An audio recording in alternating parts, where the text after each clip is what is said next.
Hi everyone, this is Anam. Welcome to PhD jobs and admission. So आज के इस session में मैंने रिसर्च मेथोडोलॉजी के कुछ इंपॉर्टेंट एमसीक्यू डिस्कस करे हैं for your upcoming BBAU PhD entrance examination 2022। तो जैसे कि आज के इस वीडियो में मैंने जो एमसीक्यूज है रिसर्च मेथोडोलॉजी के, इसको हिंदी में भी डिस्कस करा है, क्योंकि कई स्टूडेंट्स के हमें क्वेरीज आते हैं कि मैम हिंदी में भी एमसीक्यूज करवा दीजिए। तो मैंने आज के इस वीडियो में आपको हिंदी में भी एमसीक्यूज समझा दिया, बहुत अच्छी तरीके से सिंपल लैंग्वेज में समझाने की कोशिश करी है। सो आप इस वीडियो को एंड तक जरूर देख लीजिएगा। उसी के साथ साथ मैं आपको बता दूं कि बीबीएयू के पीएचडी एंट्रेंस एग्जामिनेशन जो होता है आपका, ये दो पार्ट्स में डिवाइडेड होता है, part 1 and part 2। So part 1 में आपके जो 50 क्वेश्चंस होते हैं ये रिसर्च मेथोडोलॉजी से पूछे जाते हैं, और आपको एग्जाम को भी क्वालिफाई करने के लिए मिनिमम 50% मार्क्स स्कोर करना होता है। अब मैं आपको बता दूं कि अगर आपने यूजीसी नेट, सीएसआईआर, आप जो भी एग्जामिनेशन आपने क्वालिफाई कर रखे हैं, तो फिर भी आपको इस यूनिवर्सिटी का पीएचडी एंट्रेंस एग्जामिनेशन देना होता है। आप यहाँ पर एग्जेम्प्टेड नहीं होते हो।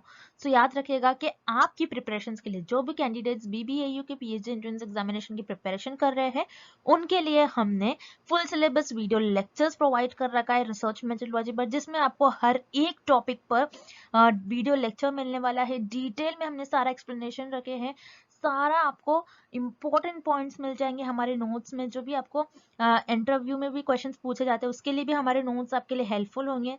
Then full syllabus mock test हम आपको प्रोवाइड करते हैं। हर एक मॉक टेस्ट में हमने 40-50 क्वेश्चंस कवर कर रखे हैं। उसी तरीके से आपको प्रैक्टिस हो जाती है मॉक टेस्ट के थ्रू, आपको पता लगता है कि आप कितने वीक हो, कौन सा टॉपिक में आपको वीक है। सो आप उस टॉपिक पे फोकस कर सकते हो। And finally 1000+ practice MCQs PDF जो कि आपके रिवीजन का काम करती है। सो हम आपको रिसर्च मेथोडोलॉजी के लिए ये सारा कंटेंट प्रोवाइड करते हैं, जिससे कि आप आपके बीबीएयू के पीएचडी एंट्रेंस एग्जामिनेशन को इजीली क्रैक कर पाओगे। और हम आपको गारंटी देते हैं, अगर आप हमारा ये स्टडी मटेरियल फॉलो करते हो, तो आप इजीली आपका सिलेक्शन होने वाला है बीबीयू के पीएचडी एंट्रेंस एग्जामिनेशन के में। तो मैं आपको बता दूं कि कई स्टूडेंट्स का हमें फीडबैक आता है कि हमारे इसी कंटेंट से उनको डायरेक्टली एग्जाम में क्वेश्चंस पूछे गए थे। अब रिसेंटली 2 to 3 यूनिवर्सिटीज का पीएचडी एंट्रेंस एग्जामिनेशन हुआ था, जिसमें हमारे इसी कंटेंट से स्टूडेंट्स को रिसर्च मेथोडोलॉजी के 30 to 40 क्वेश्चंस एग्जाम में डायरेक्टली पूछे गए थे। सो याद रखिएगा, हमारे इस कंटेंट को परचेस करने के लिए स्क्रीन पर जो आपको नंबर नजर आ रहा है, उस पर आपको हमें व्हाट्सएप के थ्रू कॉन्टैक्ट करना है। नॉर्मल कॉल इस नंबर पर नहीं लगेगा, और आप हमारे ऐप के थ्रू भी स्टडी मटेरियल को एक्सेस कर सकते हो। सो ऐप को एक्सेस करने के लिंक मैंने आपके साथ डिस्क्रिप्शन बॉक्स में प्रोवाइड कर रखी है, जिससे कि आप 1 क्लिक में ही सारे स्टडी मटेरियल को एक्सेस कर सकते हो। So let's begin with the video. हमारे इस रिसर्च मेथोडोलॉजी के कोर्स में हम आपको full syllabus video lectures, notes, 10 full syllabus mock test, 1000+ practice MCQs PDF provide करेंगे in both language, Hindi as well as in English. So हमारा जो ये रिसर्च मेथोडोलॉजी का कंटेंट है, ये हमने हमारे एक्सपीरियंस के बेसिस पर, और जो एक्चुअल पीएचडी एंट्रेंस एग्जाम में क्वेश्चंस पूछे जाते हैं, वो सारी चीजें हमारे इस रिसर्च मेथोडोलॉजी के कंटेंट में हमने कवर करे हैं। तो आपको हमारा, अगर आप कोर्स परचेस करोगे, अगर आप हमारा कोर्स फॉलो करोगे, तो आपको कुछ इस तरीके से हमारे रिसर्च मेथोडोलॉजी के कंटेंट में आपको प्रिपरेशन करना है कि आपको हमारे जो नोट्स है और जो मॉक टेस्ट इसको एक वीक में कवर कर लेना है। और ये जो 1000+ एमसीक्यूज पीडीएफ है, 1000+ एमसीक्यूज पीडीएफ, ये आप आपके एज अ रिविजन के तौर पर यूज कर सकते हो। आप आपके एग्जाम के एक दिन पहले, और अगर आप आपके एग्जाम के इवन 4 to 5 आवर्स पहले भी इसको एक बार रीड कर चले जाओगे, तो आप एग्जाम में इजीली क्वेश्चंस को मार्क कर आ जाओगे। तो मैं आपको गारंटी देती हूँ कि हमारे इसी रिसर्च मेथोडोलॉजी के कंटेंट से आपको एग्जाम में क्वेश्चंस पूछे जाएंगे। हमारे जो स्टूडेंट्स हैं, हमारे जो बैच के स्टूडेंट्स हैं, उन कई स्टूडेंट्स का फीडबैक है कि उनको हमारे इस रिसर्च मेथोडोलॉजी के कंटेंट से डायरेक्टली एग्जाम में 10 to 12 क्वेश्चंस पूछे गए थे। सो हमारे इस स्टडी मटेरियल को परचेस करने के लिए आपको इस नंबर पर हमें व्हाट्सएप के थ्रू कॉन्टैक्ट करना है। याद रखिए, आपको व्हाट्सएप के थ्रू ही हमें कॉन्टैक्ट करना है। और आप अगर मैसेज करते हो, मैसेज करने के विद इन 15 to 20 मिनट्स में आपको सारा स्टडी मटेरियल प्रोवाइड कर देंगे। और आप हमारा ऐप को भी डाउनलोड कर सकते हो, जो कि है ग्लोबल ऑनलाइन ऐप।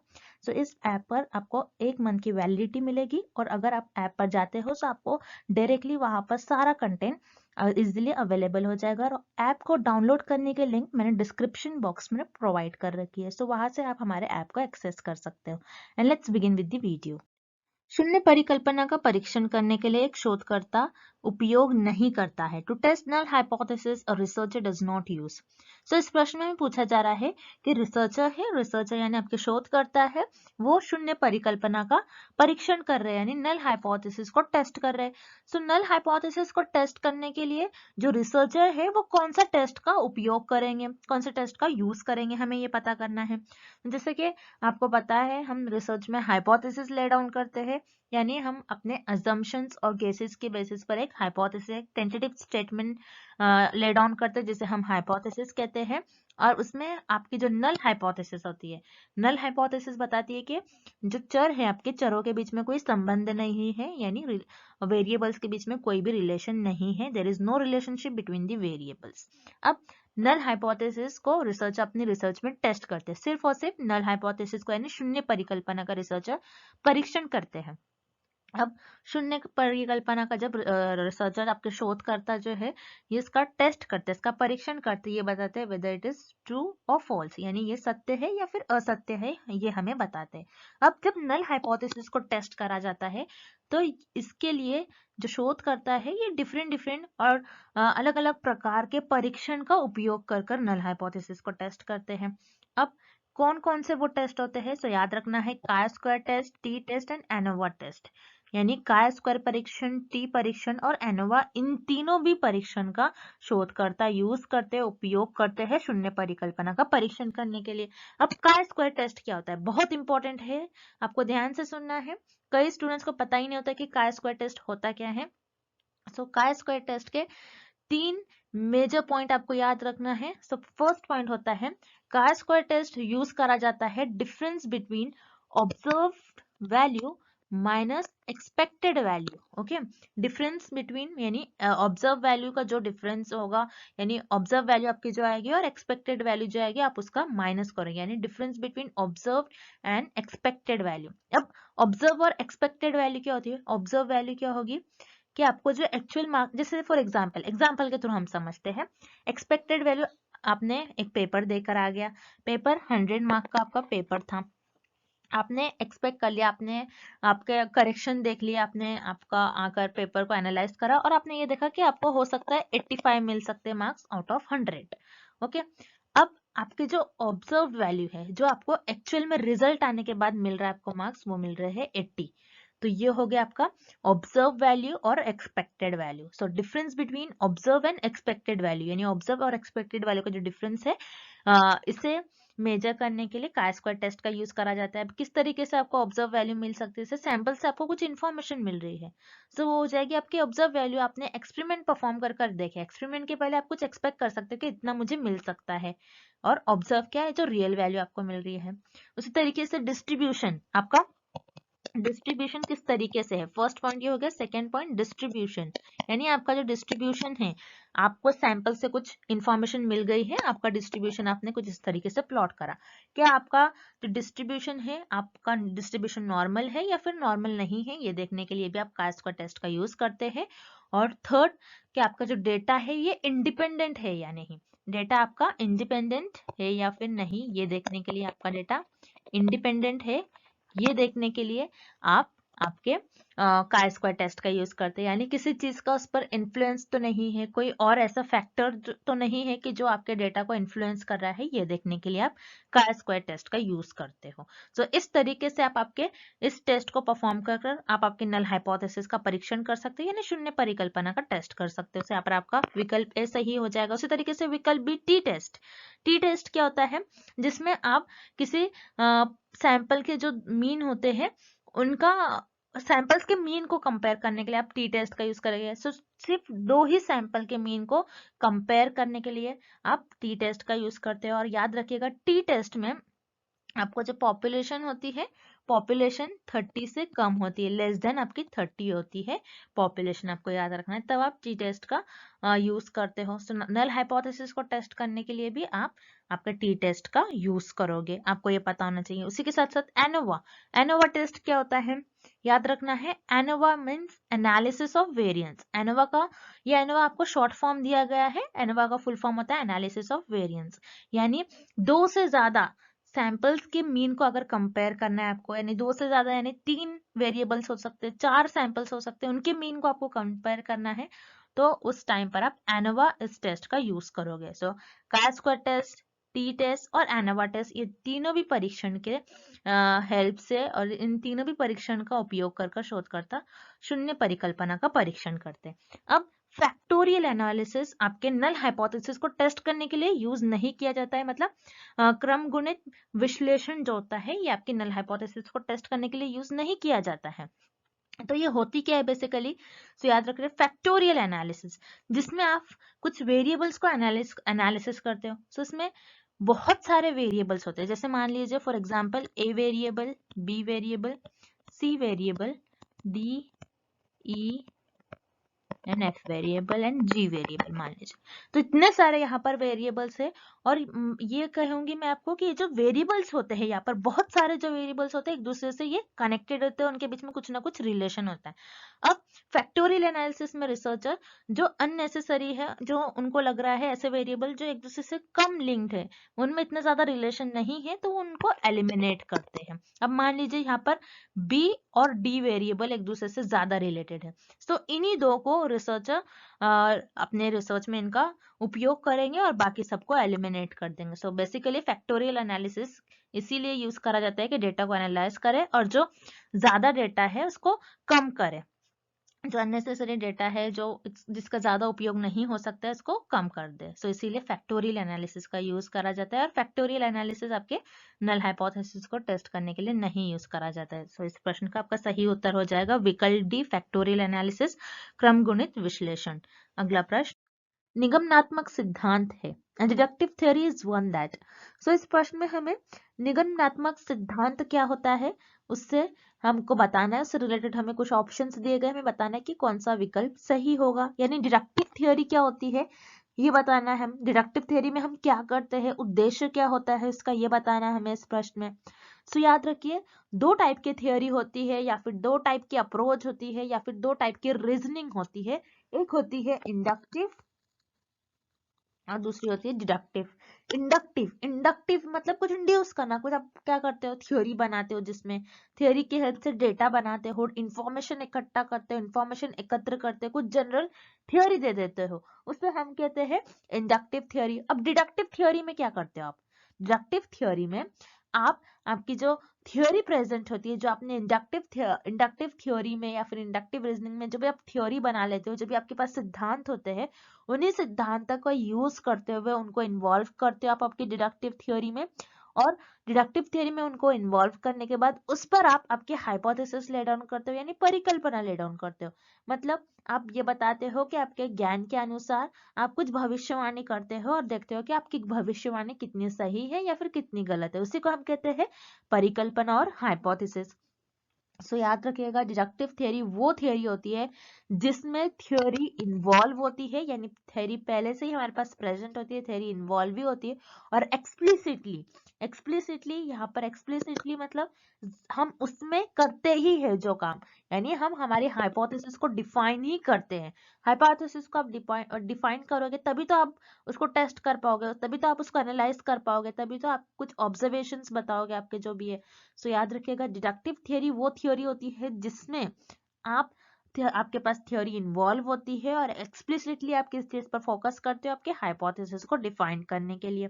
ओके, यानी सिद्धांत और स्पष्ट रूप से परिभाषित परिकल्पना शामिल करते हैं हम निगमनात्मक सिद्धांत में।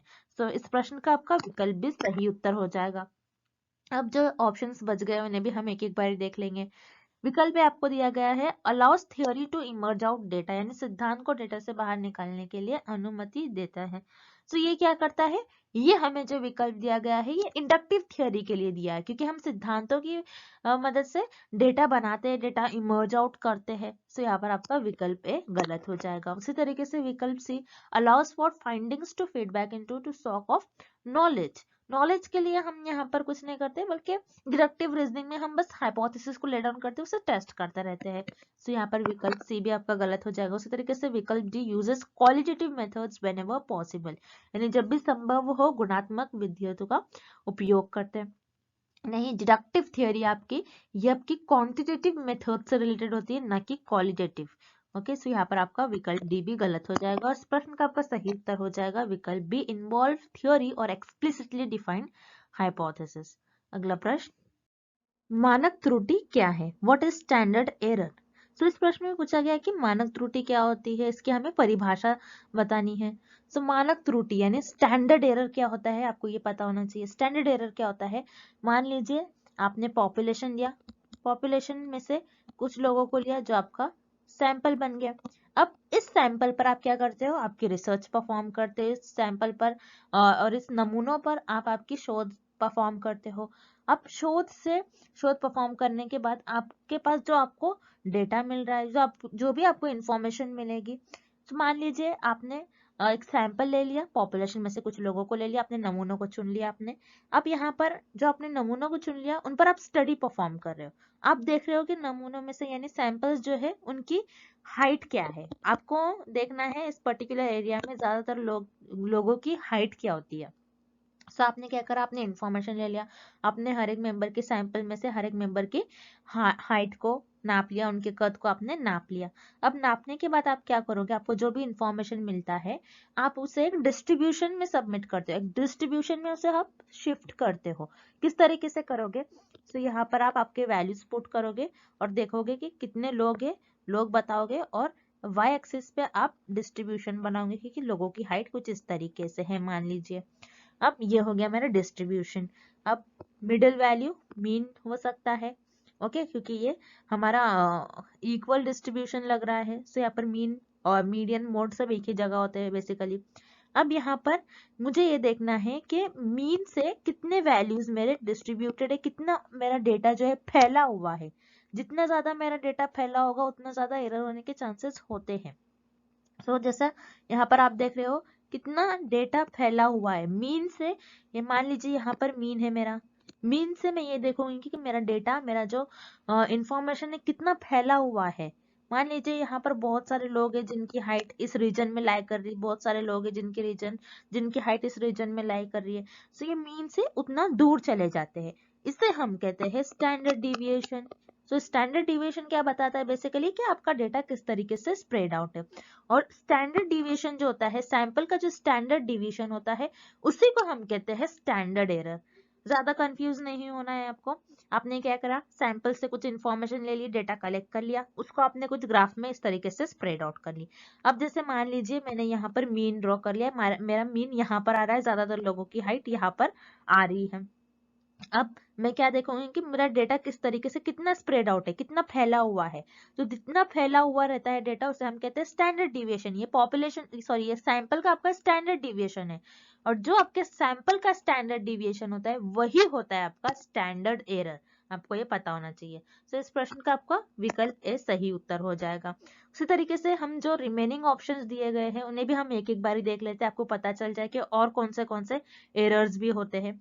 जैसे यहाँ पर विकल्प बी आपको दिया है, model error value of the standard range of a statistic. आंकड़े भी मानक श्रेणी का मॉडल त्रुटि नाम। तो मॉडल एरर क्या होता है, मतलब मॉडल त्रुटि क्या होती है, आपको ये पता होना चाहिए। मॉडल एरर किस नेम से आया है? मॉडल को हम मोड भी कहते हैं। अब मोड क्या होता है? मोड आपके डेटा में ऐसी वैल्यू जो सबसे ज्यादा बार रिपीट हो रही है। मान लीजिए आपको कुछ डेटा मिल गया, ओके, उसमें आपके डेटा में 50 वैल्यू बार बार रिपीट हो रही है, तो ये क्या हो गया आपके डेटा की मोड। अब मोड में भी कुछ एरर्स होने के चांसेस होते हैं, जो आपके डेटा में ज्यादा बार रिपीट हो रही है वैल्यू, तो उसके रेंज में कुछ एरर हो रहा है, तो उसे हम कहते हैं मॉडल एरर। तो यहाँ पर हमें रेंज से रिलेटेड कुछ नहीं दिया गया है, मतलब मोड ऐसे ज्यादा वैल्यूज नहीं पूछी गई कि आपके डेटा में जो सबसे ज्यादा बार रिपीट हो रही है। तो यहाँ पर आपका विकल्प भी गलत हो जाएगा। उसी तरीके से विकल्प C, error in the calculation of standard deviation of a statistic, यानी आंकड़े के मानक विचलन की गणना में त्रुटि। आपने क्या करा, स्टैंडर्ड डिविएशन से आपको जो भी इंफॉर्मेशन मिल रही है, स्टैंडर्ड डिविएशन मतलब आपने कुछ इस तरीके से आपका डेटा स्प्रेड आउट कर लिया, उससे आप क्या कर रहे हो, उसकी वैल्यू को कैलकुलेट कर रहे हो, उससे आपको कुछ एरर हो गया, तो इसे हम क्या कहेंगे, errors in calculation of standard deviation. तो हमें स्टैंडर्ड डिविएशन के कैलकुलेशन से रिलेटेड कुछ प्रश्न नहीं दिया गया है, यहाँ पर आपका विकल्प सी गलत हो जाएगा। उसी तरीके से विकल्प D, standardise statistic to minimise error. Standardise statistic क्या होता है, आपके पास एक स्केल होती है, उसी स्केल में आप सारे एक पर्टिकुलर एक स्केल होती है जिसमें आप सारे वैल्यूज को फिट करने की कोशिश करते हो, उसे हम कहते हैं स्टैंडर्डाइज स्केल। अब स्केल होती है, सॉरी, स्टैंडर्डाइज स्टैटिस्टिक, तो स्केल होती है जिसमें आप सारे वैल्यूज को फिक्स करने की कोशिश करते हो, उसको स्टैंडर्डाइज करने की कोशिश करते हो ताकि एरर आपका मिनिमम हो। सो इसे हम कहते हैं minimize standardized statistic to minimise error. So यहाँ पर हमें इससे भी रिलेटेड कुछ प्रश्न नहीं पूछा गया है, यहाँ पर आपका विकल्प डी गलत उत्तर हो जाएगा और इस प्रश्न का आपका सही उत्तर हो जाएगा विकल्प ए। अगला प्रश्न, केस स्टडी पद्धति के बारे में निम्नलिखित में से कौन सा सत्य नहीं है? Which of the following is not true about case study method? So इस प्रश्न में पूछा जा रहा है कि केस स्टडी पद्धति जो होती है, केस स्टडी पद्धति के मेथड से रिलेटेड हमें कुछ विकल्प दिए गए हैं, हमें बताना है कि कौन सा विकल्प सही नहीं है, केस स्टडी मेथड से रिलेटेड नहीं है। अब केस स्टडी मेथड क्या होता है, केस स्टडी पद्धति होती क्या है, आपको पहले तो ये पता होना चाहिए।